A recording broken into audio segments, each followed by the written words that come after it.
সংখ্যালঘুদের দলে দলে ভারত পালানোর তথ্য সঠিক নয়। ছাত্র জনতার অভ্যুত্থানে গত 5 আগস্ট পদত্যাগ করে দেশ ছেড়েছেন সাবেক প্রধানমন্ত্রী শেখ হাসিনা। এরপর বাংলাদেশি সংখ্যালঘুদের ভারতে পালিয়ে যাওয়ার হিড়িক নিয়ে ভারতের বিভিন্ন সংবাদ মাধ্যমে খবর প্রকাশ হয়। তবে এই খবর সঠিক নয় বলে জানিয়েছে সংবাদ মাধ্যম দ্য হিন্দু।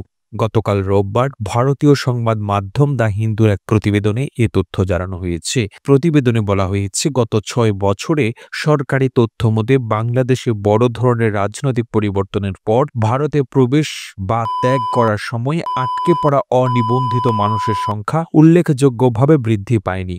হিন্দুর প্রকাশিত তথ্যে জানা গেছে, গত 5 আগস্টের পর থেকে 27 নভেম্বর পর্যন্ত বিএসএফ 1393 বাংলাদেশিকে আটক করেছে। অন্যদিকে শেখ হাসিনা সরকারের পতনের আগে চলতি বছরের জানুয়ারি থেকে 4 আগস্ট পর্যন্ত 1144 জনকে আটক করা হয়েছে।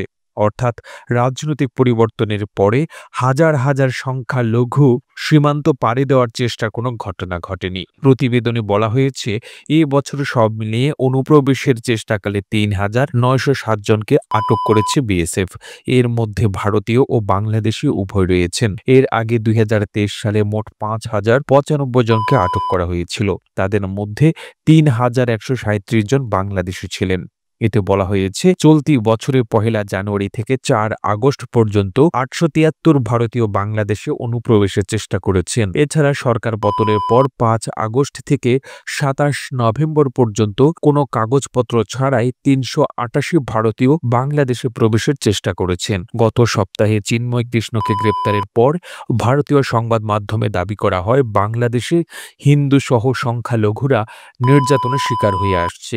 এর ফলে অনেকে দেশ ছাড়ার চিন্তা করছে। তবে এখন পর্যন্ত এমন কোনো পরিস্থিতি তৈরি হয়নি বলে জানিয়েছে বিএসএফ। প্রতিবেদনটি ভালো লেগে থাকলে আপনার ফেসবুকের টাইমলাইনে এখনই শেয়ার করুন। সেই সঙ্গে বিশ্ব বাংলার ফেসবুক পেজটিকে ফলো করুন ও বিশ্ব বাংলার ইউটিউব চ্যানেলটিকে সাবস্ক্রাইব করুন। আর আপনি বাংলাদেশের কোন জেলা থেকে এই ভিডিওটি দেখছেন আমাদের কমেন্ট করে জানান। আমরা পরবর্তী ভিডিওতে আপনাকে ধন্যবাদ জানাতে ভুলব না। এতক্ষণ বিশ্ব বাংলার সাথে থাকার জন্য অসংখ্য ধন্যবাদ।